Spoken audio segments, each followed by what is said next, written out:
All right, what's going on? How you doing?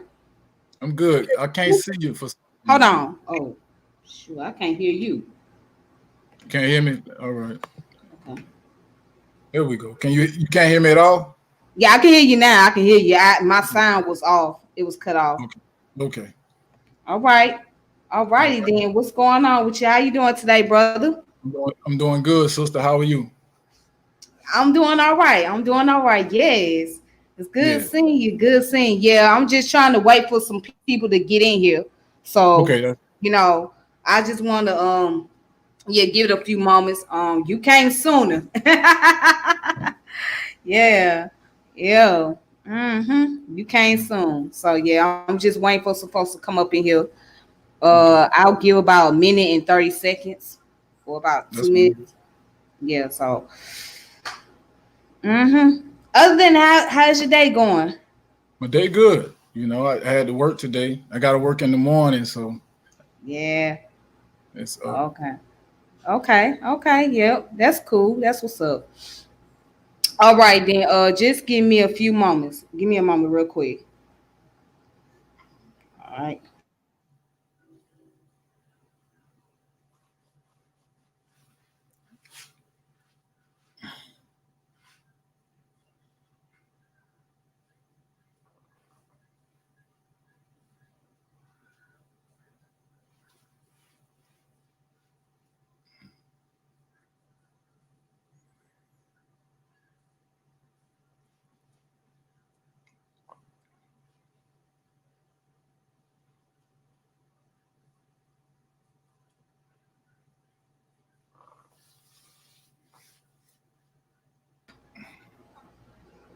All right.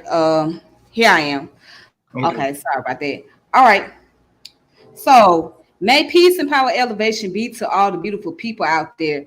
This is your girl Tiffany coming through right here live in effect, right here on Facebook. So I'm continue off where I left off earlier, part two.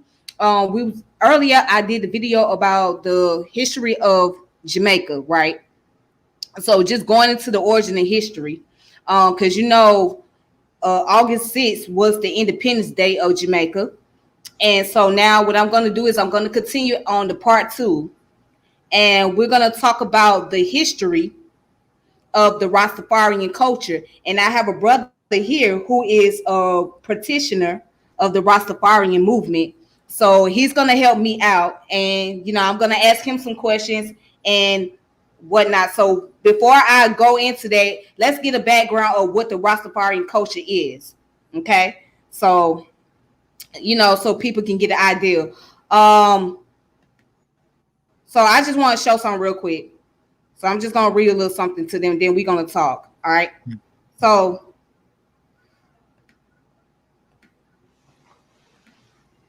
let me know if you see the screen. Can you see the screen?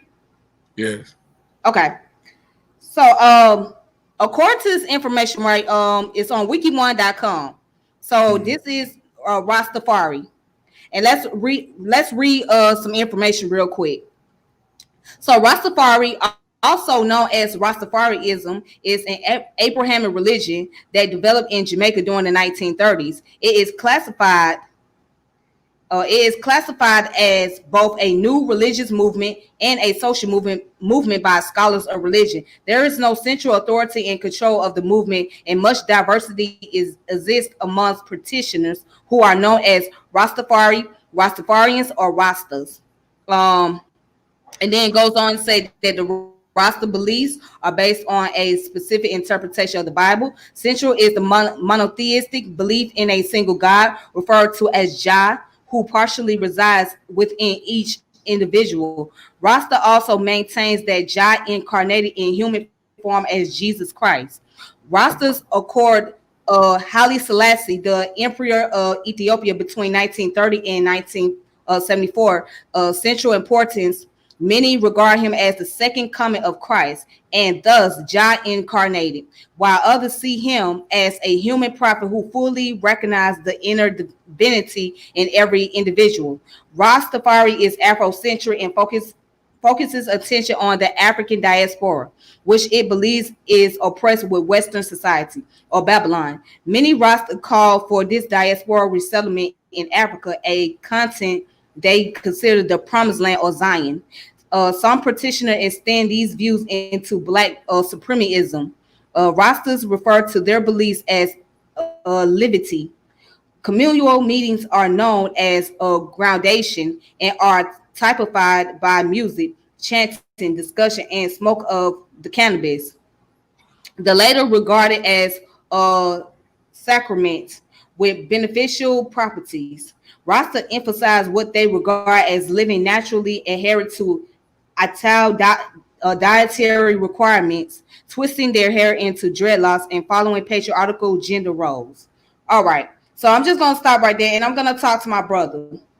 All right, who's in the Rastafarian culture? So, Yeah. first and foremost, go ahead and introduce yourself. I'm a Rastanosis. Yeah. Okay. Yes. All right. So pleasure to meet you, Rosnosis. Yeah. We done had a few chats a few times. Yeah. So my question to you is now you practice the Rastafarian movement, correct? I Or am you in the Rastafari. Yeah. okay, you I were am. Rastafarian. Yeah. Okay. So how long you been in it? Can you Well, hear me? yeah, I hear you. I adapted the culture early on through Okay. music, and then I got further into the science of it, or the way of life, and I adapted the way of life. But my adaptation of the way of life was based on other things that I already understood. Yeah. So it's a way. Okay. It's a way of life. It's a way of expression more than it is anything else. Yeah. Okay. So, can't you like get into more specific details about the Rastafarian movement? As far as like what you learned out the culture, like how the story was told to you and things like that. Yeah. It really is about who you are. Yeah. It's about who you are. It's about how you choose to identify yourself, and Mm-hmm. how serious you are about that, your identity. And that's all it is. Is being very serious about who you are, right? And I'm not trying to avoid going into deeper aspects of the culture. I'm just not trying to sound religious about it, right? It's not a religion in any way. So there's no way for me to explain to you or give you a sense of orthodoxy or a way that things go that everybody that considers themselves Rastafari moves to. A tune that everybody moves to is not that way, right? It's about devotion, which is Mm-hmm. an ancient spiritual Mm-hmm. science, right? And the devotion Okay. is because we see things in ourselves that we may want to correct, right? And so Rastafari can be an avenue, and I have used it as an avenue to correct those things inside of myself that I felt like were not good, right?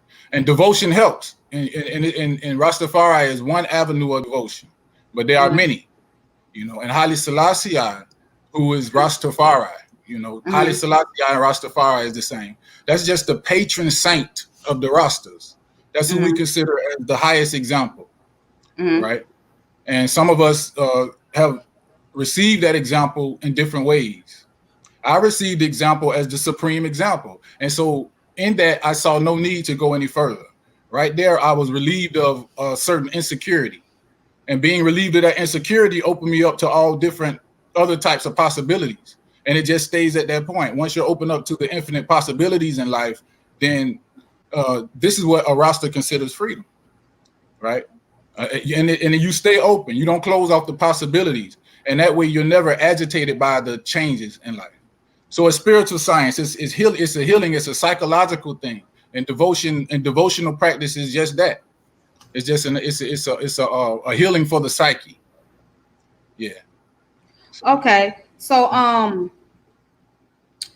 mean, I know you explained a little bit about, like as far as Haile Selassie is concerned.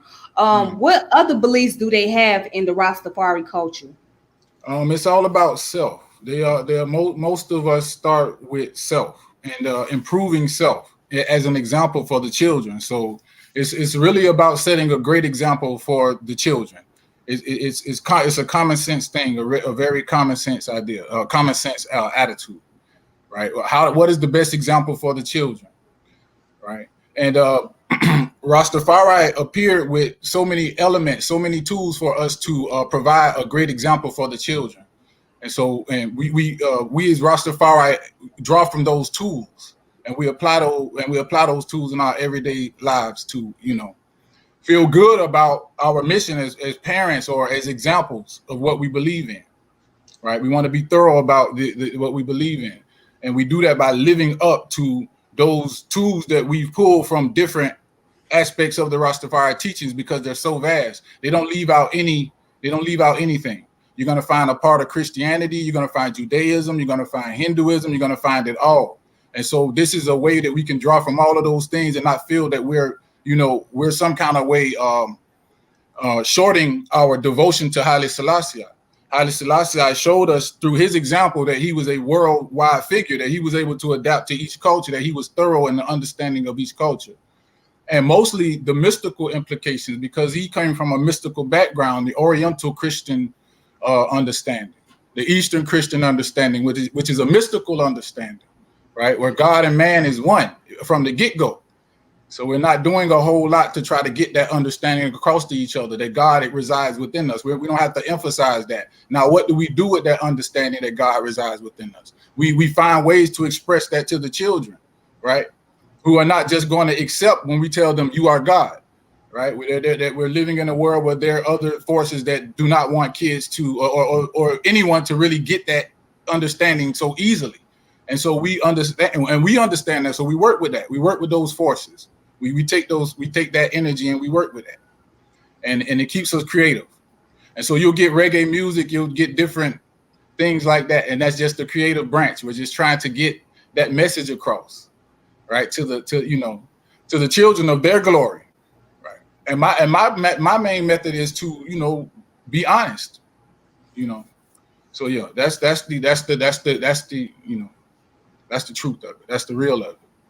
Honesty. Okay. Now as far as the roles, now, each culture or each religion have roles for like the males and female roles. So what is the male's role in the Rastafari movement, and what is the female roles in the Rastafari? To be yourself, to first be true to yourself, right? Honesty. That's the role of the male. That's the role of the female. Honesty. Yeah. To be true to yourself. Okay.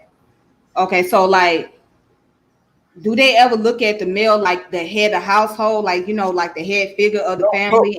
No, we feel like honesty or the truth will set us free. The truth. And we consider Haile Selassie as a representative of the truth. Right. And so the truth shall set us free. Honesty shall set us free. Right. If you're truly a man, there's no need for you to exert that in any special fashion. So no, there's no set specific orthodox gender roles or role we play. Okay. No. If you're a man, there's no reason you have to exert it if you're sure about your manhood. Okay. Right? So if you're honest with yourself, all of that takes care of it. You don't have to follow anybody's orders about that. Being honest with ourselves proves what we believe in naturally, that the diversity in life is a good thing. Yeah. And so we're not against the diversity. There's no kind of way with someone that's truly devoted to the ethical side of Rastafari. There's no kind of way that that type of individual could tell someone else how they should be, male, female, whoever. Okay. So the reason why I'm asking, because now I've been to a Rastafarian event, right, or a meeting they had, and now I know some things like, they have the women cover their hair, and then they will have the men take off the hat. You know what I'm saying? What does that mean? There are rosters that have taken something very simple and basic and made it into a religious thing. Of course. Yeah, so those may be some of those devotees of Haile Selassie that have taken into other, you have these devotion to these teachers, and you have different people that come in tune with that vibration from different backgrounds. And so Okay. they continue on in their devotion, but that doesn't stop them from practicing what they may have other traditions along with Okay. that. The core figure is Haile Selassie and devotion to Haile Selassie. That's what makes one a Rastafari. Okay.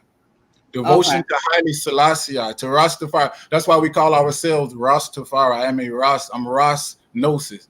I mean, I am my Haile Selassie. I off rip and I are the same thing. That's myself. That's a representative of myself. That's a representative of Ethiopia, Africa, and I am Africa. That's a representative of me. So that's me outside of me, showing me that it's okay to see me outside of me and love me in that way as the complete one, right? Okay. Yeah, so that's what it's about. So you know, I'm Rastafari, right? A Rastafarian. My devotion is to Haile Selassie, and even more than my cultural bringing, my traditional bringing. I break free from that, and I've used elements from different other Rastafari renderings and put together my own thing, right? Okay. Which does not lessen my devotion to Haile Selassie, right? Okay. It doesn't get in the way of that at all. Okay. It makes, Now, it makes it better. okay. So now, how often do they normally have the meetings, like the community or meetings? It's according to which set of people you're talking, which set of devotees you're talking about. Okay. It's So yeah. tell me about the set of devotees that's out there. There are many of them. There's an infinite set. There you have individual devotees like myself that aren't a part of any you know any set group. It Okay. doesn't have to go that way. See what happened along the way in history. Um, People of African descent, say like Mm-hmm. those of us in America now, have forgot about a long spiritual science, a long practiced Mm-hmm. spiritual approach, which is the Okay. guru disciple relationship, where you'll have a spiritual master, a spiritual head, and you'll have his disciple underneath his tutelage, learning his way, or gaining his understanding in course to become the guru one day himself, become the master one day himself. This is basic African stuff. We can get it in West Africa with the Bifal, right? With the Morad movement. You have the Murshid, you have the guru, you have the teacher, and you have the student. They put Mm-hmm. themselves, in the Sufi order, in the Sufi orders, right? Right. This is African spiritual science, and it runs through all deals. You have a high priest, you have a high teacher, and you have his students, his disciples. You had Jesus the Christ and his disciples, right? We understand that good, right? In Eastern and Oriental culture, this is a thing, but we've gotten away from that in the West. And so we can say Rastafari is sort of a rediscovery of this particular approach in the Western Hemisphere, where you Mm-hmm. have when you have his disciples, and they gain understanding just from being his devotees. They gain a vast knowledge, and it isn't that they gain anything; it's just they open themselves up. Mm-hmm. They're able to open themselves up because they're not so walled off in arrogance. This is what devotion does; it attacks arrogance. Right, and some true devotees find out or come to see for themselves that arrogance has been the problem the whole while, and that's how we gain such a vast understanding just through devotion. Because arrogance we start seeing that arrogance, it's a war out here. The battle is between arrogance and truth. Right, you start to see that in these devotional things, you gain a power to see. And once you see the war, then you become a better warrior, right? You become a better warrior. You become a more accepting figure of other people's approaches to fighting this war, to attacking the arrogance within themselves. Why they do rituals and devotional practices and why they surround themselves with certain people. It's for them to get rid of that evil within them that's been attacking them, and it's their ignorance. It's their belief, it's their ignorance, they're gripping on to holding on too tight to concepts that Mm-hmm. are not serving them, right? But when we give praise and when we give thanks, Mm-hmm. at least for a moment, those concepts aren't as important. And when we start washing our minds and our psyche in devotion, then we seem to gain a power over those lower vibrational thoughts, and so that's what it's about. It's about gaining powers using an African-based system. Okay. So now when you say African-based system, now what? Okay. Now what type of African-based system is incorporated within the Rastafari culture? Like what type The, of African based system? Like the most, Yoruba or Ifa? meditation, meditating on the I am, abiding as the self, Right. right? Not yeah, the most natural spirituality is to rest within your own consciousness, right? Mm-hmm. And that's the basic core practice of Rastafari, in its more transcendental aspect. Is to not worry for a while about your future or your body and just let yourself go, surrender yourself to nature, right? Which is always available to everybody at all times, and yeah, so that right that same attitude is what allowed African travelers to go all throughout the world and feel free. This fearless look at oneself. Yeah, that type of thing. And so that's going on everywhere. Anywhere there's tribal, where you have chief and you have order, you have a strong sense of self. And that can Mm-hmm. only come from a people that's not afraid to look within themselves for what they need, and for Mm-hmm. answers to life. Right. And so this would have had to have been the most earliest way of approaching spirituality, right?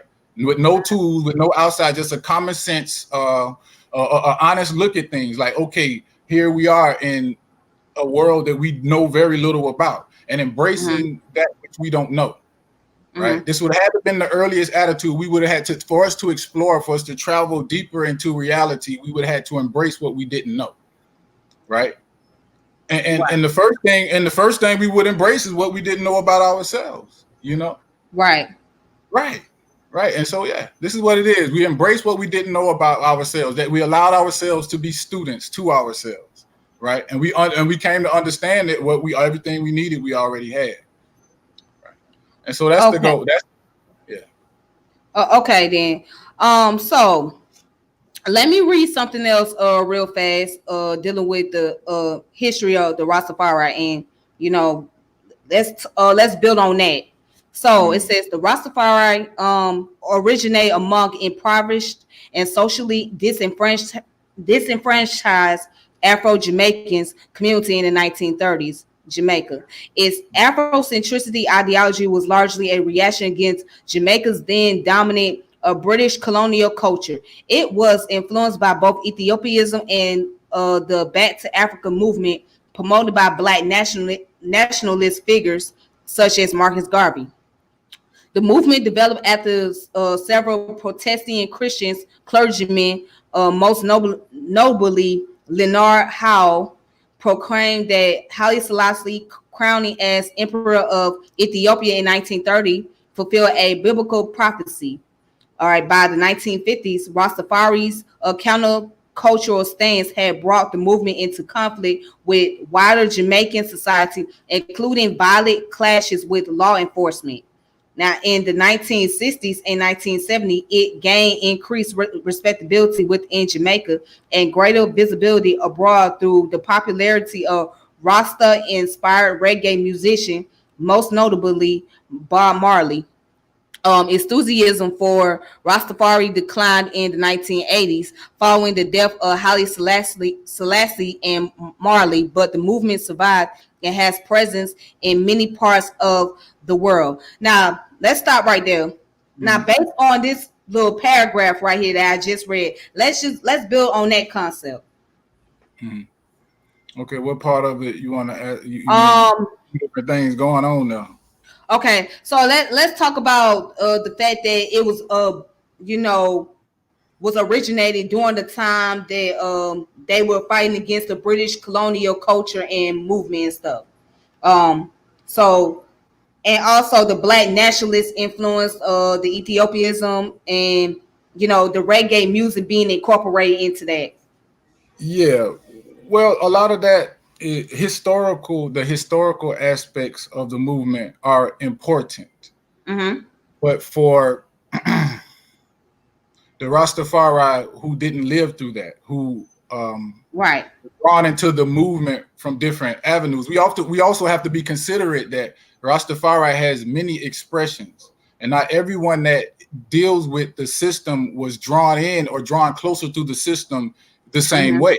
So you Mm-hmm. do have those who focus in heavy on the history, and that works for them. right? It's all about the system working for you. But for some of us, the religious aspects of those logical aspects of those historical aspects really get in the way, right? Of the true devotional, of what we can, of all of the fruits that we can get and the healing that we can get from devotion. For some of us, those aspects of the teachings don't matter as much, right? And if you look at how much reggae music there is out there, how prolific reggae artists are, the roots cultural devotional reggae that is inspired by Rastafari teachings, right?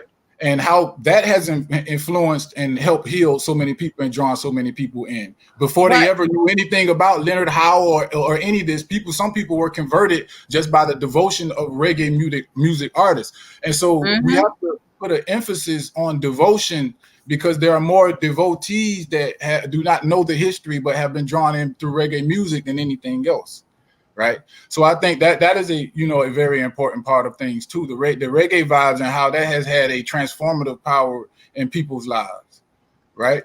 And a lot of times the people heard first hearing of the name Haile Selassie or Rastafari was through reggae music. And it was the way that Rastafari was being said, right? The heart that was being put in it that made people want to look deeper into what was going on. They were initiated immediately in a desire or something was awakening them that made them want to look deeper into the system. They were called into it that way. And that's a very beautiful thing. Of music can pull people back, because the system has elements that can reconnect a person to early African spiritual science, which is the best. Right, the earliest stuff is the best stuff, right? The indigenous stuff is the best stuff, because the indigenous stuff is the stuff that starts with self first, right? And this is where we need to be getting to, self first. And with the self first teachings, you have a rich culture spiritually and materially with these beings putting self first. And this is what we're aiming for our people, for the people that we are blessed with setting examples for. We want them to know, we want them to be spiritually and materially affluent, right? And indigenous African culture represents that spiritual, cultural, and material affluence. And so this is what we're concerned with. We don't want to get bogged down in details that can be argued about. What can't be argued about is that in Rastafari teachings, there is an emphasis put on self-assurance, self-esteem, right? In a Pan-African vein, right? That doesn't leave out drawing examples of Black people having self-esteem and seeing perfection in themselves all across the world, right? And right where they were, seeing wherever they were as a great place to be, because they felt great about themselves, right? Transforming the places that they reside by transforming themselves. See, this is what we're into, right? And what sometimes get in the way of us transforming ourselves is bogging ourselves down with too much information that we can start controversies about. Okay, right. So now let me ask you this. Now, don't you think that it's important to understand the origin and history of things? I mean, it's one thing to understand the spiritual component and all of that good stuff, right? But isn't it also important to know, like, how things have orchestrated and how it came into existence? Yes, for some people. Right? For some people it is. And for those people there are explanations. But those explanations can be argued, right? And for some of us we don't need that. Right? And it's a beautiful thing that there is a system out there that you can enter from different avenues. You don't necessarily nothing can be held against you because you're not a scholar about the history. Right? Okay, so what about on average, if an average person, was curious about, the Rastafari culture and they're trying to, they want to know what it is and where it come from. How would one be able to explain it? I mean, would you be able to explain the history of it? I would tell them to come live with me for a while. I am Rastafari. See, this comes up front. You know what I mean? There are many. You'll tell somebody to come live with you.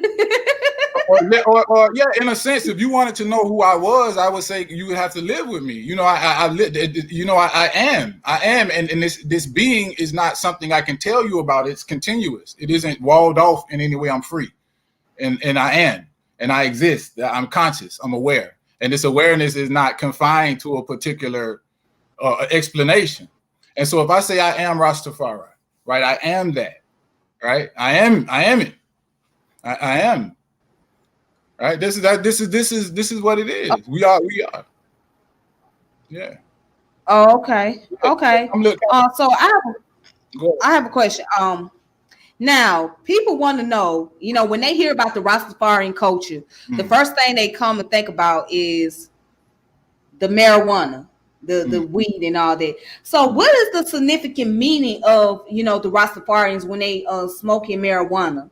It's good for devotion. It's good for remembering God. It's good for remembering consciousness. For some reason, marijuana seems to bring up a heightened sense of awareness of a deeper spiritual understanding that arises from within. Mm-hmm. And some of us are clear that this goodness is coming from within, and so we turn our attentions towards where that goodness is coming from, and it becomes a meditation on self. So it isn't contradictory to the school. There's many ways, and all of the ways promote a meditation, a deeper looking into yourself.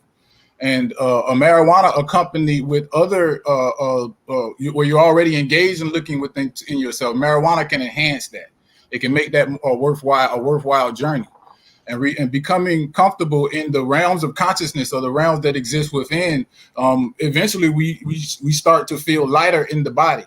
We start to worry less, and we So we address, we acknowledge that there is separation. We acknowledge that there is anguish within the human being, and we address that in an inner fashion. Yeah, So marijuana is one of those tools that we use to address mental anguish. Yeah. Okay. So let me go ahead and show everybody real quick. All right. So the flag. Mm-hmm. Okay. Now, tell me, what does this flag symbolize? It symbolizes pride in self. Yeah, being courageous spiritually, not being afraid to look within yourself for the answers to your questions. Yeah, it's about confidence in yourself. It's about Africa, and it's showing Africa's history and having confidence in itself, knowing who it was, being comfortable with who it was. It's to initiate us into being comfortable with who we are, and showing us that our history has that. Our history represents that. Right, of people who are confident on who they were, brave people. So the lion represents the courage of the African, or those who adhere to African culture, right? Because African culture is based on looking within yourself for the truth, right? Which is not an easy thing, right? We keep trying to make a religion of things. We keep trying to turn things. We try to turn things into making sense, in a worldly way, and that's not always, that's not basic African approach. Of course we do that, but it's not basic, and it's not good for the children. We put a strong emphasis on the example that we're setting for the children, or for our brothers and sisters. Okay. So also where I want to okay. All right, so this is where I want to get. So right here, where it states that the movement is decentralized and organized on a largely cellular basis. There are several denominations or mentions of Rastafari. So what do they mean by mentions of Rastafari?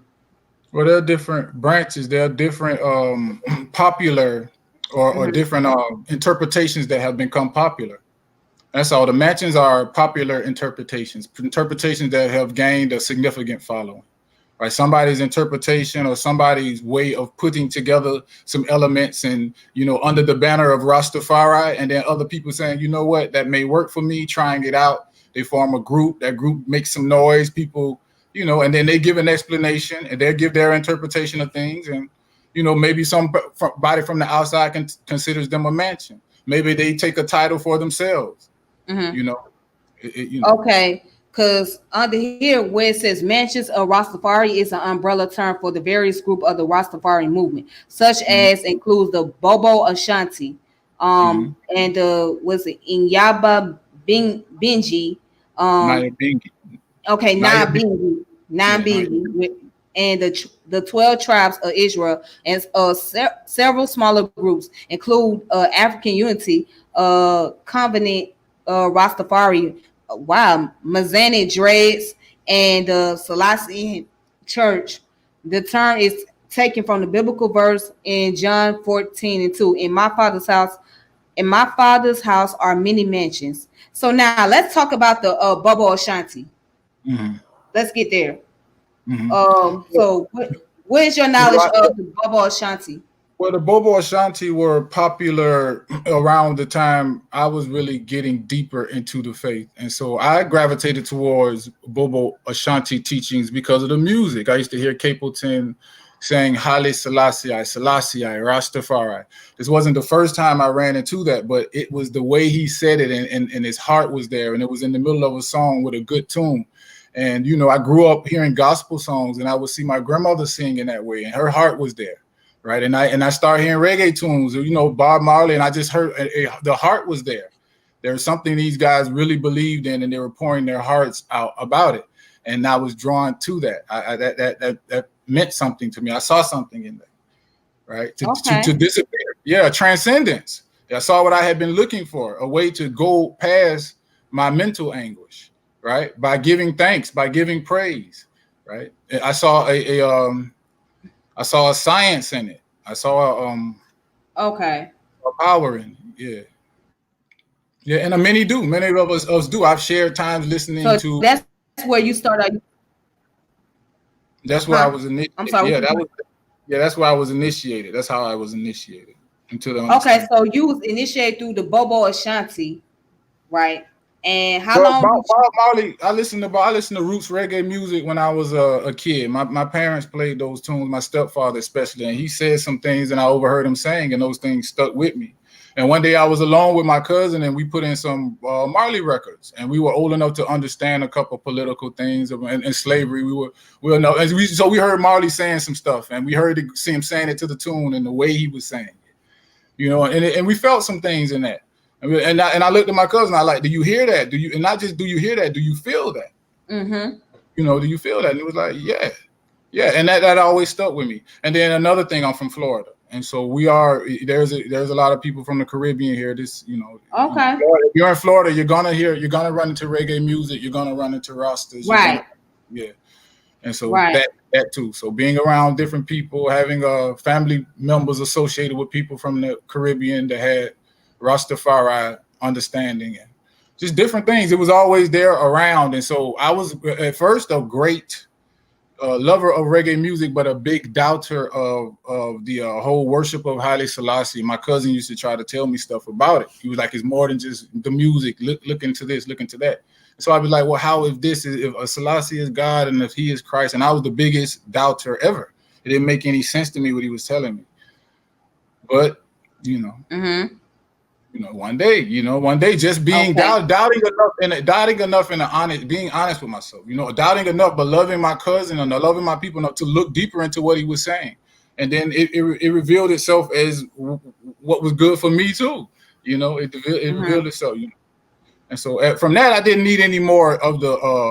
I didn't need to hear any more about my master, my guru. I didn't need to hear any more about Haile Selassie because at that point I had understood that as to be my own consciousness, my own soul, right? Okay.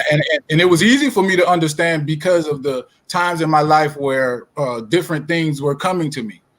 And so, at the point where it came to me and I was able to challenge it directly, I was able to ask somebody who had professed the system, the culture for themselves, Rastafari for themselves. I was able to grill them, right? Okay. And that did it. I was like, hold up, I'm gonna go look deeper into this. Yeah. All right. Okay. So what do you guys? Okay, when it comes to elders, right? Mm. You have elders. You got the male elders and the female elders. How do you refer to them? Like, what do you call them in the culture? It's Like, not a. how do they normally identify? How do the Rastafari normally identify the elders? Like, how do they address them? I mean, which elders? Because a Rastafari person, a devotee of Haile Selassie, is just a regular person. You know, Like all of us. somebody that's Yeah. an older person in the community, or someone who has so much wisdom, and who's like the guru, like the teacher. Like, how do you refer to them? Like, what title do you give them?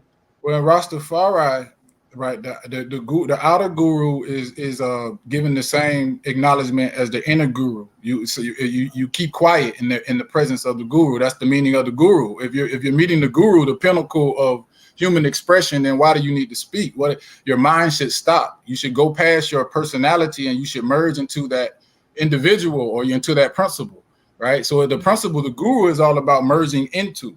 Right. So when you meet up with the guru in the presence of the guru, you keep quiet. You realize the guru is yourself. You respect that guru as yourself. Right. And see, with Rastafari, everyone is the guru.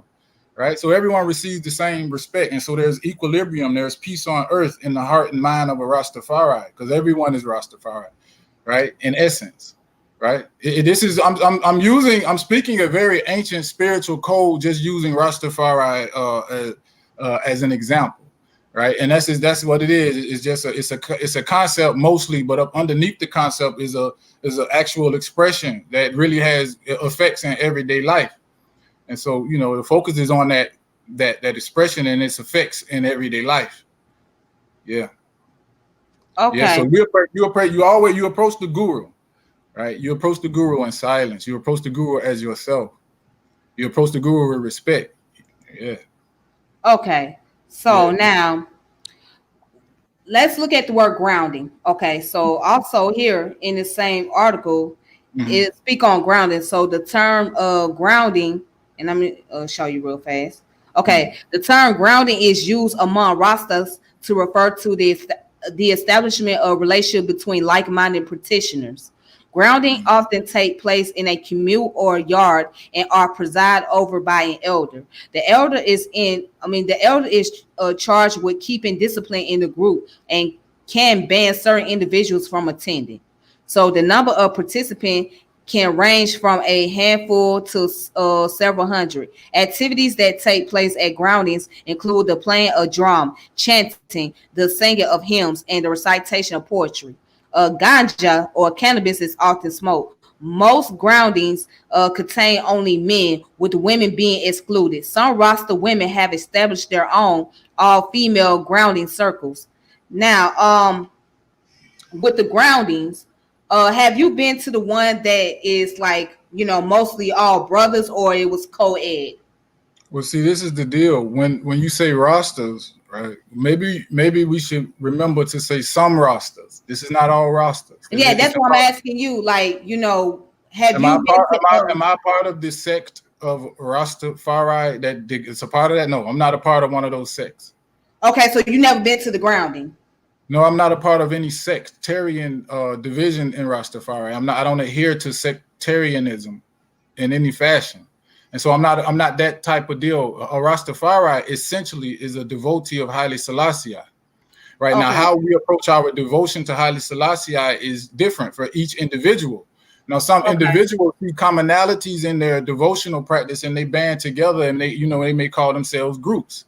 Right. That's all that's possible. It's available and it's in tune with the way things should go. So there's no problem in it. But there's no way that we set up a certain orthodoxy. There's no way I can tell you that, okay, Okay, this is so wrong you or right. don't. So you never dealt with the Orthodox version of the Rastafari. You just like There is deal there with is it no in your own there, spiritual way. there is no orthodox version. Okay, The when I devote say that, meaning, in other words, like, okay, you don't go to you don't attend to a lot of the groundings, a lot of the meetings they have, or anything like that. You just, well, pretty much do your own thing, sort of. usually those events are attended by individuals who feel that who gravitate towards a particular sect or another. Okay. Yeah, so they understand that type of meeting because they have a background in it, maybe, or they're interested in learning more about it. So it's there Okay. available if you have interest or if you have background. But if you have neither one of those or you don't have the inclination to be involved, then you don't have to place yourself in that, to consider and it doesn't lessen your, association with with the faith, whether you go to those, whether you deal with that or not. Right? Okay, then. Really, it's really to introduce to the Western Hemisphere old science, well, really a very basic spiritual approach, which is a deep devotion. Mm-hmm. Devotion. And Okay. so, if the best expression of devotion is silence. And so, if we really want to know about something, I really am interested in knowing about you, then in your presence, I'll keep quiet. I'll be absorbed by you Mm-hmm. and allow you time to Mm-hmm. let you know. And so, we're not going to the elders and we're not going to the functions and being absorbed in the function of it's about, and the devotion will allow us to get the most out of it because it's the most absorbing attitude, right? One where I'm willing to place you first. I'm already practicing on a daily basis of placing nature or placing job, placing awareness, consciousness, life first, Mm-hmm. right? Putting my desires to the side, right? Okay. What devotion is about putting your desires to the side and being absorbed in the current that's already there, and it's a good thing. It's a good thing. You can't go wrong, especially if you're devoted to yourself. You can't go wrong. There's no way to go. You can go wrong. Okay. Yeah. Okay. Well, with that being said, I appreciate you giving me your input. All Mhm. right. And with that being the case, yeah, because I thought, maybe, just by having this conversation with you, you pretty much, just giving me some insight, based on, just how you have your own relationship and your own connection with Jah and Mhm. all that good stuff. So I want to ask you, have you ever been to Jamaica? Have you been to Ethiopia, any of those places? No, no, no, no. Though, Yep. no, No, okay. no, no, Are you planning on going to those places? Like, um, just to go for no, no. spiritual? No, no. There's no No. reason to go anywhere. This is the Oh, whole okay. point. Yeah, this is the point. Okay. This is the point for us to be happy with who we are and where we are is the whole point. That to convey to the children, there's no reason to be in a rush. There's no reason to go anywhere. If we're meant to go places, we'll go there, right? Mhm. Job would not even be a necessary agency, a necessary tool. We wouldn't have to bring up job if we were to have job in our hearts and in our consciousness and then be in a rush or in a desire to get somewhere other than where we are, right? And the belief in Jah is to make us comfortable with who we are, happy with who we are, so that we can make others around us happy in the immediate sense, right? Now, if in my Mhm. mind and my heart I'm longing to be other places than where I am, then it may be a little harder for me to make me and my company happy, right? Because I'm uncomfortable, I'm agitated. I have places that I want to be. I have places that I believe I need to go. I feel like if I believe that I won't be spiritually fulfilled or I won't be totally Rastafari until I go to Jamaica and Ethiopia, I right? mean, not just not totally Rastafari, but like Well, see, Rastafari, connect with other brothers and sisters that's I in those connect, I region. That connect in the realm of mysticism and devotion. You connect with all right. people, mystics and devotees. You understand all devotees. So all devotees are dealing with the same science. My devotion is to Haile Selassie, but a devotee is to Jesus Christ, a devotee to Mhm. Krishna, to Shiva, a devotee to Sheikh Amadou Bamba, right? The Bifal, the Morat, it's the same science, right? It's the same science. The Sufis, all of them have their saints and their patron Right. deities that they go to and they give reverence for in silence. They meditate in front of the picture of their guru. They keep quiet in the name of their chosen deity. And this is all Okay. it is. And so I don't have to go anywhere far to meet up with other devotees. Now, Okay. devotees that are as serious as I am may not be, I don't know. But all of us are devoted in one way or another to something, right? To something. Okay then. All right. Well, I appreciate you, brother. I'm just gonna go ahead, so that way I can, still get into the origin and history of it. But I really appreciate you bring your input on here. If you want to stick around and you want to continue to watch, we can do that. Mhm. With that being said, I hope you have a good one. All right, Thank thank you. you. All right then. Peace. Peace. All right.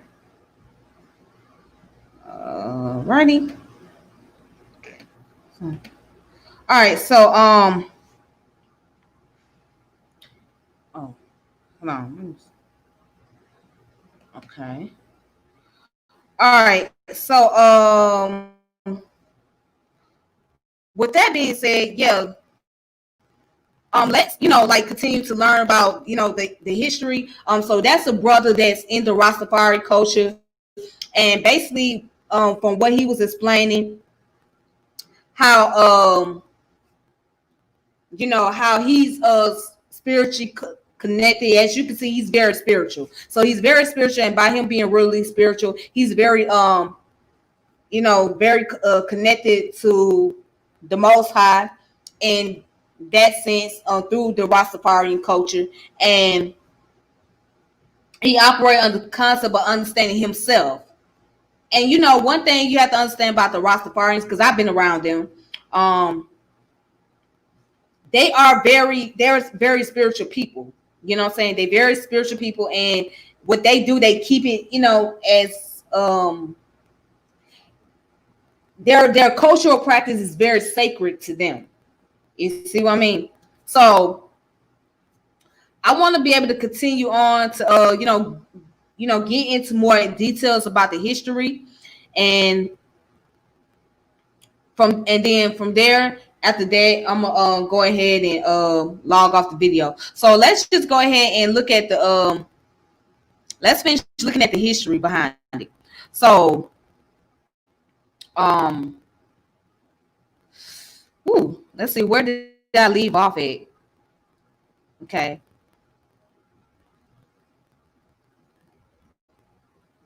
So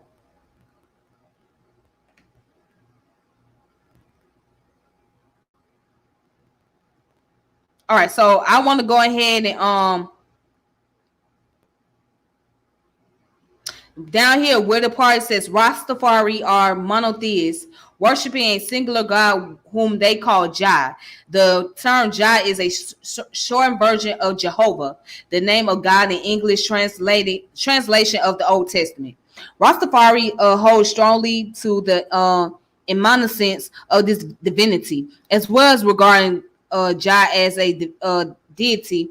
Rastas also believe that Jah is inherent with each human individual. This belief is reflected in the aphorism often cited by Rasta that God is man and man is God. As the brother was stating before, he was saying that God is man and man is God. That's what they believe. It says Rasta speaks of knowing Jah rather than simply believing in him. In seeking to narrow the distance between humanity and divinity, Rasta embraces mysticism. So the brother was speaking about mysticism earlier, in the conversation. So he was speaking on mysticism right then and there. All right. So then it goes on about the Jesus of Nazareth is an important figure in Rastafari. However, petitioner reject the traditional Christian view of Jesus, particularly the depiction of him as a white European, believing that this is a perversion of the truth. They believe that Jesus was a black African. Many Rastas regard Christianity as the creation of the white man. They treat it with suspicion out of the view that the oppressor white Europeans and oppressed black Africans cannot share the same God. Many Rastas take the view that the God worshipped by most white Christian is actually the devil. And a recurring claim among Rasta is that the Pope is Satan or the Antichrist. Rastas therefore often view Christian preachers as deceivers. And says, and regard Christianity as being guilty and furthering the oppression of African diaspora, often referring to it as having perpetuated mental enslavement. Jesus is given particular prominence among a Rastafari domination known as the 12 tribe of Israel. Rastas belonging to this group refer to Jesus as Yahshua and Jesus Christos, and believe that his second coming is imminent. Okay. Um, about Haile Selassie, right? But that was interesting. Haile Selassie himself was a Christian, and so by him being a Christian, he was I believe he was a Coptic Christian. Let's look up his story. Yeah, I believe that he was a Coptic Christian because the fact that he was Ethiopian. So a lot of Ethiopians are Coptic Christians. They yeah, that's the main form of Christianity they practice in their country. So he happened to be one of those individuals. And let's see. Let's go down. It says on being crowned, right? Haile Selassie was given the title of kings and lords of lord, conquering lion of the tribe of Judah. Rastas used this title for Haile Selassie along others such as Almighty God, Judge and Avenger, King Alpha, Queen Omega, Return Messiah, elected of God and elect of himself. Rasta also view Haile Selassie as a symbol of their positive affirmation of Africa as a source of spiritual and cultural heritage. All right, so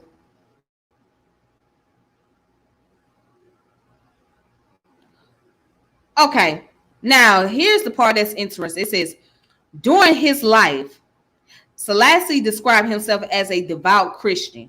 In a 1967 interview, Selassie was asked about the Rasta's views about him being the second coming of Jesus, to which he responded that I have heard of this idea. I also met certain Rastafarians. I told them clearly that I am a man and that I am mortal and that I will be replaced by the oncoming generation and that they should never make a mistake in assuming or pretending that a human being is emanate from a deity. Okay. It says his grandson, Amaris Sali Selassie, has said that there is no doubt that Haile Selassie did not encourage the Rastafari movement. Critics of Rastafari have used this as evidence that Rasta theological beliefs are incorrect. However, some Rastas Selassie denials are taken as evidence was that he was indeed the incarnation of God based on their reading of the Gospel of Luke 14:11. So here's the thing: Haile Selassie was just a Christian himself. And when they asked him a question as far as like what is his thought on their views, he pretty much disagreed. He showed that, hey, I understand, and it's very interesting that this movement coming about, but I'm just a human being. I don't see myself as no deity. I don't see myself as greater than God. You know what I'm saying? I see a human being. And that's what I need to be regarded as a human. I don't need to be regarded as no deity. So he wasn't with the idea of being seen as a higher figure or as a god. He was an emperor of Ethiopia who happened to be a Christian, who happened to love Jesus Christ, or however he referred to his creator. That's who he loved, and he felt like he was not above the creator. So that was his stance. But let's see what else we can look at. All right.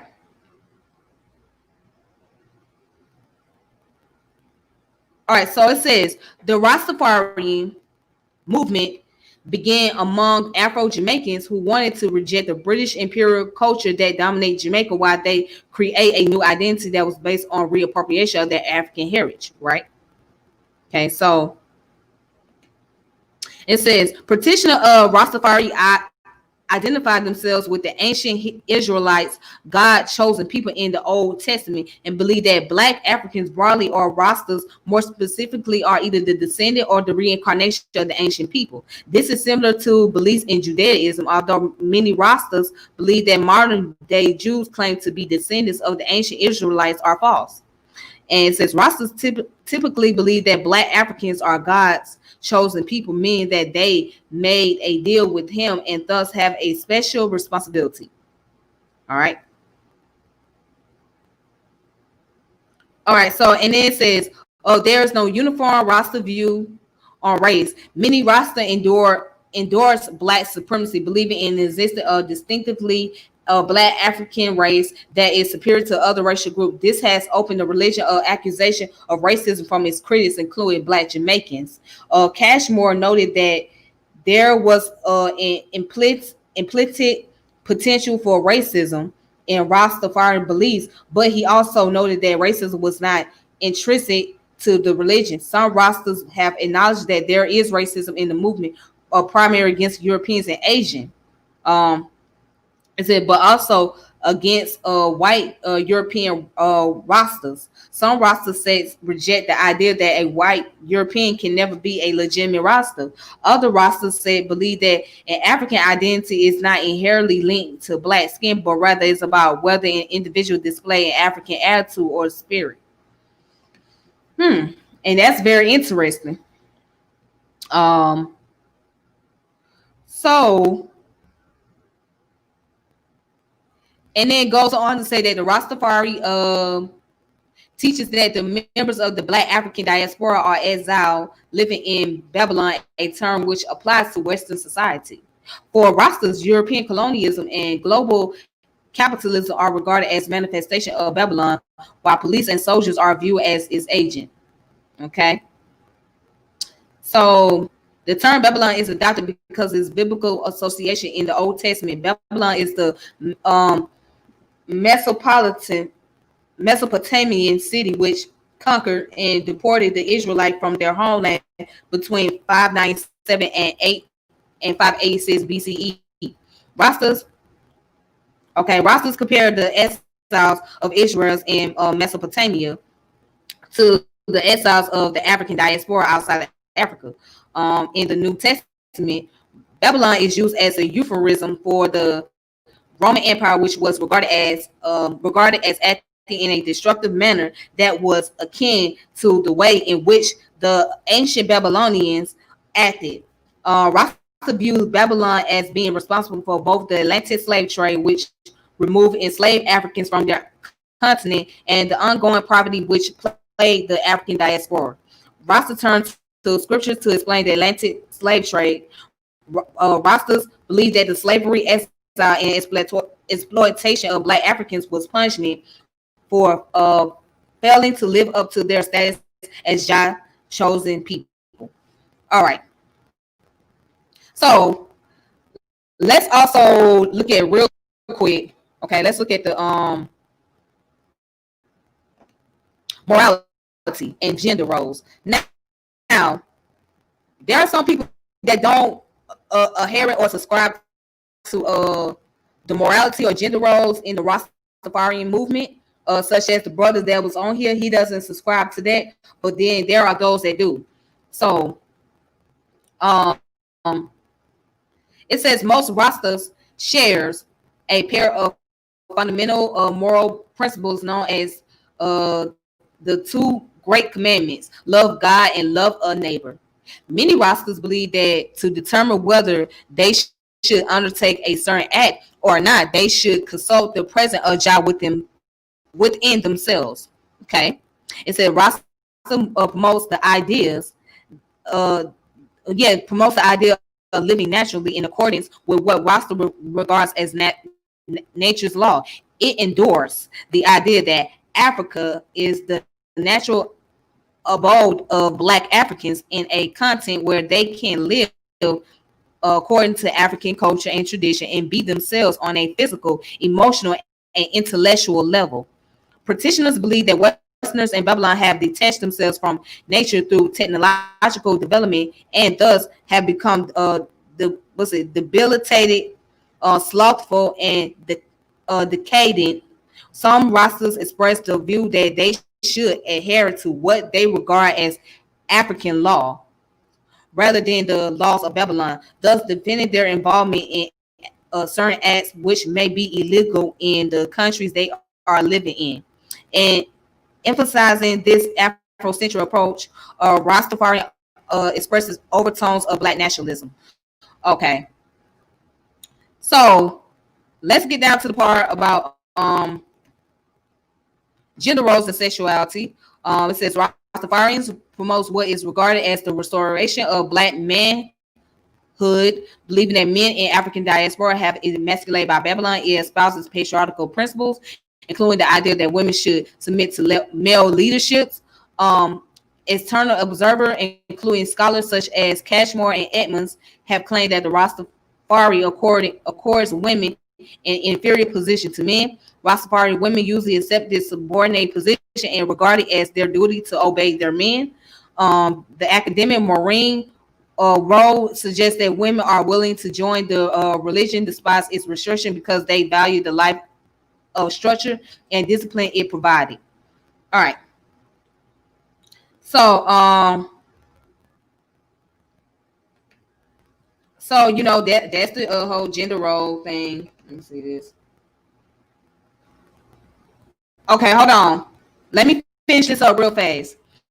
So let's skip down really quick, because I want to skip down some real quick.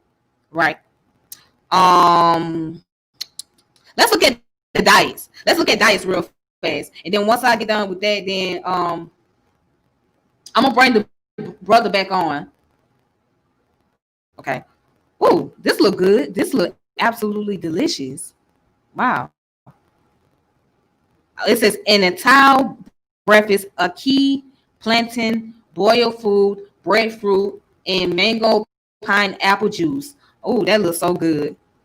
That looks delicious. All right. Anyways, so it says Rastas seek to produce food naturally, eating what they call atao or natural food. This is often produced organically and locally. Most Rasta adhere to the dietary law outlined in the book of Leviticus and thus avoid eating pork and crustaceans. Other Rastas remain totally vegetarian or vegan, a practice stemming from their interpretation of Leviticus 11 and 41 and 42. Many also avoid the addition of any adjectives, including sugar and salt, to their food. Rasta dietary practices have come under the ridicule from non-Rastas in Ghana, for example, where food traditionally includes high meat content. The Rastas' emphasis on vegetables produced has led to the joke that they eat like sheep and goats. Wow. In Jamaica, Rasta practitioner has commercialized ato food, for instance, by selling fruits, juices prepared according to Rasta custom. All right. So yeah. Also, it says Rasta also generally avoid alcohol, cigarettes, and hard drugs such as heroin and cocaine. Rastas often present these drugs as unnatural and dirty and contrast them with marijuana. Rastas also often avoid mainstream scientific medicine and will reject surgery, injections, or blood transfusion. Instead, they utilize herbal medicine for healing, especially teas and poultices, with marijuana often used as an ingredient. All right, so and then let's go ahead and talk about the dreadlocks real quick. So I want to read this little paragraph real fast. It says Rasta use their physical appearance as a means of visually demarcating themselves from non-Rastas. Male practitioners will often grow long beards, and many Rastas prefer to wear African styles of clothing, such as dashiki, rather than styles that originate in Western countries. However, it is the formation of hair into dreadlocks that is one of the most recognizable Rasta symbols. Rastas believe that dreadlocks are promoted in the Bible, specifically in the book of Numbers, and regard them as symbol of strength linked to the hair of the biblical feature of Samson. They argue that their dreadlocks mark a covenant that they have made with Jah and reflect their commitment to the idea of naturalness. They also perceive the wearing of dreads as a symbolic rejection of Babylon and a refusal to conform to its norms regarding grooming aesthetics. Rastas are often critical of Black people who straighten their hair, believing that it is an attempt to imitate white European and thus reflection alienation from a person's African identity. Sometimes this dreadlock hair is then shaped and style, often inspired by a lion's mane, symbolizing Haile Selassie, who is regarded as conquering lion of Judah. And that's interesting. All right. It says Rasta differs on whether they regard dreadlocks as compulsory for practicing the religion. Some Rastas do not wear their hair in dreadlocks within the religion. They are often termed clean-faced Rastas, with those wearing dreadlock hair often called locksmen. Some Rastas have also joined the Ethiopian Orthodox Church, the Christian organization to which Haile Selassie belonged, and these individuals are forbidden from putting their hair in dreadlocks by the church in reference to the Rasta hairstyle, right? Rastas often refer to non-Rastas as bald heads or combsum, while those who are new to the Rastafari and who have only just started to grow their hair into dreads are known as nubbies. Members of the Bobo Ashanti set of Rastas conceal their dreadlocks within turbans, while some Rastas tuck their dreads under a tam headdress. These are typically colored green, red, and black and yellow to symbolize allegiance and identification with Ethiopia. Dreadlocks and Rastafari-inspired clothing have also been worn to aesthetics reasons by non-Rastas. For instance, many reggae musicians who do not adhere to Rasta religion wear their hair in dreads. That's interesting. Very interesting. All right. So let's look at the music real fast. I want to talk about the music, and then I'm gonna bring the brothers on here. I'm gonna bring that brother back on because he want to get back on here. So real quick, let's talk about the music, right? So, okay, let me go ahead. The Rasta music developed a reason sessions where drumming, chanting, and dancing are all present. Rasta music is performed to praise and commune with Jah and to reaffirm the rejection of Babylon. Rastas believe that their music has healed properties with the ability to cure colds, fevers, and headaches. Many of these songs are sung to the tune of older Christian hymns, but others are original Rasta creation. Okay, the bass line of Rasta is provided by the Akiti, a 3-drum set, which is accompanied by percussion instruments like rattles and tambourines. A syncopate rhythm is then provided by the fund drum. In addition, a pizza drum improvises over the rhythm. The different components of the music are regarded as display different symbolism. The bass lines symbolize blow against Babylon, while the lighter beats denote hope for the future. And then it goes on to say that let's go down here where it says 1968, the development of reggae in Jamaica, a musical style typified by slower, heavier rhythms than Sika and the increased use of patois. Although, like Calypso, reggae was a medium for social commentary, it demonstrated a wider use of radical political and Rasta theme than were previously present in Jamaican popular music.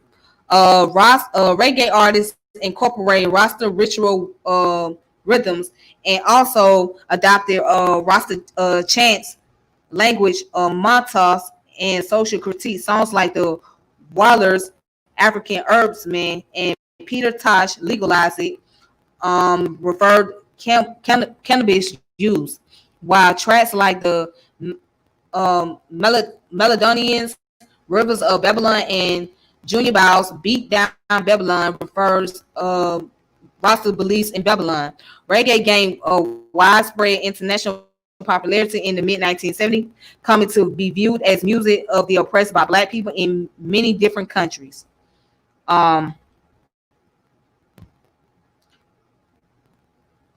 Okay, so let's go down here. It says during the 1950s, ska was a popular musical style in Jamaica, and although its protests against social and political conditions were mild, it gave early expression to Rasta social political ideology, particularly prominent in the connection between Rastafarian and Sky were the musician Count Osies and Don Drummond.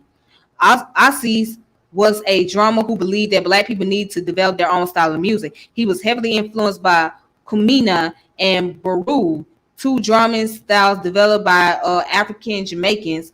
Ozzy subsequently popularized this new Rastafari ritual music by playing at various groundings and groundation around Jamaica with songs like Another Moses and Babylon Gone, reflecting Rasta influence. Rasta themes also appear in Drummond's work with songs such as Reincarnation and a tribute to Marcus Garvey. All right. So, with that being said,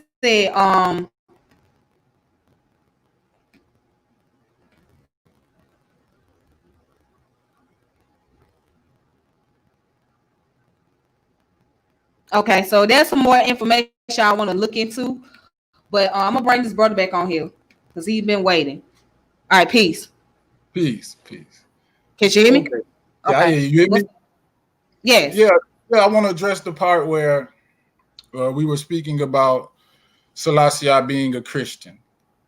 And Okay.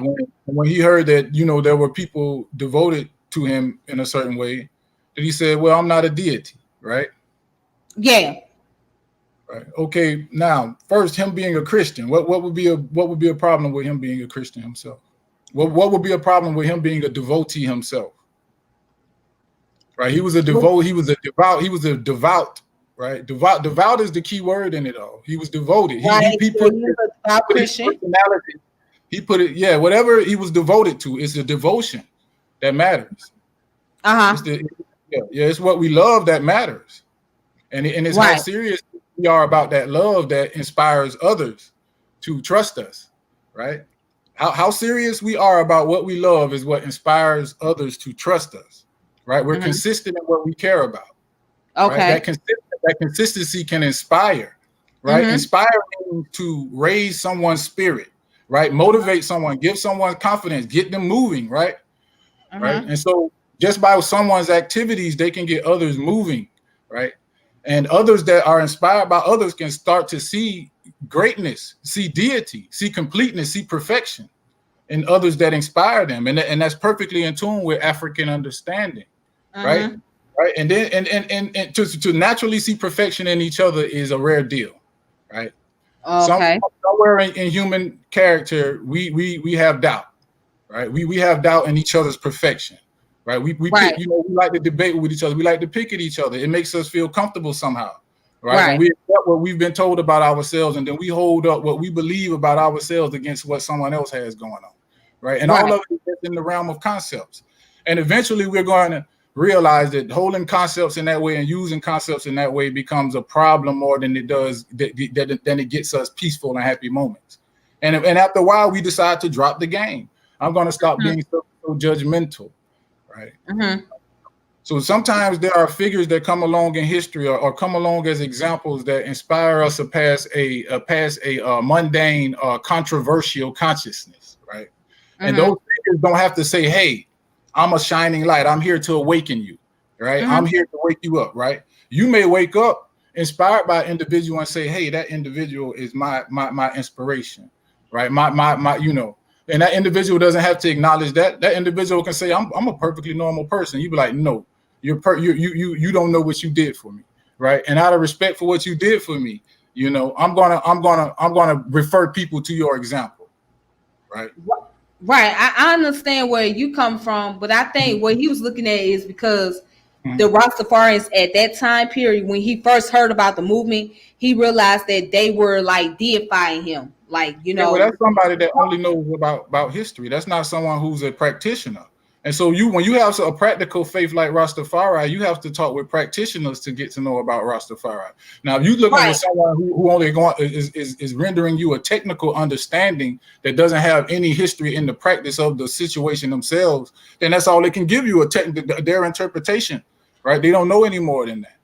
And and that's the thing with him. He didn't know anything about the Rastafari movement until he met some Rastafarians. Right. And when he started having conversation with them, and when they when the when he was being interviewed, and they asked him, well, what was his thought on the Rastafari movement? He just was like, well, it's a pretty interesting movement, but you know, the idea of what they thought of me as being their deity, that's not something that I see myself as. You know, Okay, I just see myself as a regular man. That's how he felt at and the time. He just that's felt like he was just a human being. That's He a just good got thing. no deity. Yeah, human beings are divine. That's the basic thing. That's the basic point. The whole Right, but place. that's how he saw it. That's how Haile Selassie saw it. He was like, I'm just a human. I'm just a Well, Christian. You know, that's I'm an right. emperor. But what happens is he has to say this from a place where he's aware of himself. You can read in Haile Selassie's writings about how devout he was to what he believed in, to Ethiopia, to his position as president or king of Ethiopia. He was devoted to those positions. Right? It is impossible Right. to be. It's impossible. Listen, it's impossible to be deeply devoted to something without being intensely aware of yourself, the devotee. I cannot be deeply devoted and in love with something and not be highly aware of myself, of the love. The power of the love I'm going to feel intensely in myself. That's how I know I love. So to be deeply devoted to anything means you're intensely aware of yourself. Now, a human being that is intensely aware of himself is not just the regular human being. Most human beings are interested in something else other than themselves, right? A human being that is intensely devout and intensely aware of themselves is a rare individual and can be seen as more than a human being, whether they see that about themselves or not. They're a rare individual, right? And rare individuals often get people walking up to them saying, "I love you," and this person don't think that of themselves, but the others see something in them that inspires them. Right. Right. Devotion inspired has that power. And if we're devotees, we don't question other devotees. We know the power of devotion. Right. And that's why I say a true devotee would never question when someone says, okay, people are calling you God. You know that, right? And they say, well, I don't see myself, but it's something regular. Right. I don't see myself as something, but what I do in that seeing of myself, I intentionally see myself as something of value because my presence here is in tune with what I believe in. Right. Mm-hmm. Right. And Haile Selassie exemplified that in so many different ways. His deep devotion to Africa, to Ethiopia, to his position, wrong and right. He was loved and he was hated. That is a part of life. As we understand, that's a part of life. Yeah. Love, hated, understood, misunderstood. That's a part. But that doesn't have to necessarily belong to Haile Selassie. That could belong to people who are trying to form an understanding about what's going on with him. That doesn't necessarily, our confusion about the deity or the figure that's seen as a deity doesn't mean that the deity had confusion about himself. And this is clear through Haile Selassie's teachings that he had no confusion about who he was. And so one who doesn't have confusion about who they are, that is as much of God as you're going to get in this life. Right. You're not going to get more God than that. And Haile Selassie exemplified someone who was not confused about who he was, right? And so we call Haile Selassie God. We draw from him the example of why we should be that way. We should be rooted in who we are. And what we understand is how to gain that position of not being confused about who we are is to leave ourselves alone, because who we are is still being discovered, right? Who we really are is still yet to be discovered, right? And so we leave ourselves alone, right? I don't have to go into any. If someone comes to me and asks me who I am, I may not answer them at all. Right? I may not even give them to say, well, I'm not the one you think I am. I may not answer them all because I don't know. Right? And so it's a beauty that Selassie actually gave us that answer. You know? Yeah, Rastafari. Okay. Yeah. In other words, you know, the reason why he's so honored is because of his humility, right? And his honesty. Yeah, because he wasn't boasting about himself. He wasn't bragging about himself. Being some type of deity. He was just very humble, and he was very, very honest about himself. Yeah, he was a true. That's what made people love him more. Yeah, he was a true devotee of Africa, right? A true devotee of himself. Right? He was an African, an Ethiopian, and he was devoted to himself and his position. That is the most that we can do. We have to love our position. We have to love ourselves. We have to love our lives. That's the most. That's God. That's God. When you are in love with what you are, when you are free from the want to be something, anything other than what you are, that's God. That's God. In the position Selassie held, it was almost impossible for him to want to be anything different than what he was. He was too far in. And so he exemplified that power, that courage, that's necessary for us to take steps, the steps deeper, the steps into the future. Right, Black people here in America still have a ways to go. We need to get ourselves economically sound and all of this, but we have to be brave to take those next steps. So the first step to becoming economically sound is for us to be brave, right? To us to have courage and confidence. Yeah. And so, and that's something, some inner work we have to do. We have to, address why aren't we confident? Why aren't we courageous enough to take those steps, And Right. the part of history that I think we should focus in on more than Rastafari's history is Ethiopians, Black people's commercial history, right? We need to find out how were Black people. How did Mansa Musa make all his money? He was rich. We know. Okay. Well, so when that topic comes up, that will become a topic. But as of right now, the topic is the Rastafari culture, but that will become a topic one day. About Mansa Musa and how he became wealthy and all that good stuff. That'll become a topic. Yeah, but what it seems like the topic you were reading about wasn't necessarily the Rastafari culture from a particular right. But it's dealing with the history of how the Rastafari movement came about. It was dealing with the history and interpretation and the scope in which the researcher did his work within, which was a very limited and narrow scope. And based on the scope people of the that research. he or she may interacted with, right? Right, and then their interpretation of that interaction and what they decided to keep from that interaction, what their consciousness level was allowed to let in, right? They may have not even been open enough to notice a higher thing going on in the atmosphere. Their level might have only allowed them to see insignificant elements and then add those into the conversation. When the atmosphere could have been overtly spiritual, someone who isn't in tune to vibration would have missed the whole spiritual atmosphere and start focusing on insignificant detail and then spoiled the whole thing. Because these people that are coming together in these groups and singing these songs and these chants, it's not a coincidence. It's something, these are, functional, human beings. And some of them are brilliant because they've created, an economic path for themselves. And so, I'm like I said, I do want economics to be in a different conversation, like you said, but you can't hold that separate from Rastafari because Rastafari is about the economics too. There are millions, there are millions of Rastafari that are around the world globally, on every continent in every country, right? And all of them don't move, don't move the same way. So you can't just interview a few and then know what's going on. Some kind of and most and that's why and not even concerned with going. Right. That's why you stated earlier. There's different what they call the House of Mansions or Mansionism, right? Also from what I have looked at earlier, there's different forms of different Rastafaris, and just like all Muslims don't believe in the same thing, just like all Christians have their own views, or interpretations.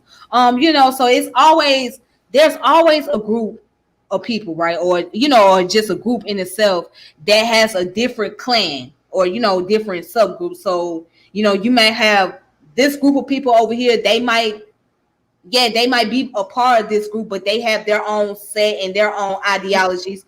This group over here, this group over here have their own ideology, and this group over here have their own ideology. So you're right. Everybody don't confine to one belief system. Everybody don't see things the same way. So they all have their own interpretation. So, I can agree with you on that. Originally, Rastafari is not a group. So there are no subgroups, because the movement in itself, the movement is a devotional movement. That's all it is. And it's to get the kids involved. It's to get the young people involved and the rest of the world involved with something that belongs to them, a very precious thing that they may have lost contact with, right? And that's seeing divinity in ordinary humans, right? We're glad that Haile Selassie says he's ordinary, and we're glad to be able to see divinity in ordinary human beings and our children. You are divine, sister, right, Tiffany? You know this. It's that when we start going to try to add to that divinity or saying that divinity is because of something, it's not because of anything. You're simply because you are good. The goodness is the fact of yourself, and so that's what it's about. Okay, then. All right. Yeah. So I'm about to go ahead and close it out because it's late and I'm getting tired. So, anyways, I appreciate you coming in. I appreciate this video, and I appreciate for you guys that are watching. I know that it's pretty late, so many of you may not be watching. You might be catching it later on. But anyways, and you guys, thank you for tuning in. If you want to go ahead and support, what I'm doing as far as like the channel and um, the fact that I'm just putting out information when that's the Cash App information. Also, if you're watching from Facebook and you want to share this video, you're more than welcome to do so. If you have not subscribed to my YouTube channel, please do so. It's Tiffany French, which is on YouTube. So please make sure you do that. Other than that, you all have a wonderful night. Be safe. Please make sure you be careful out here. And that's that. All right. So until next time, may peace and power elevation be to all of you. And I'll reconnect with you guys later. All right. All right. Whew.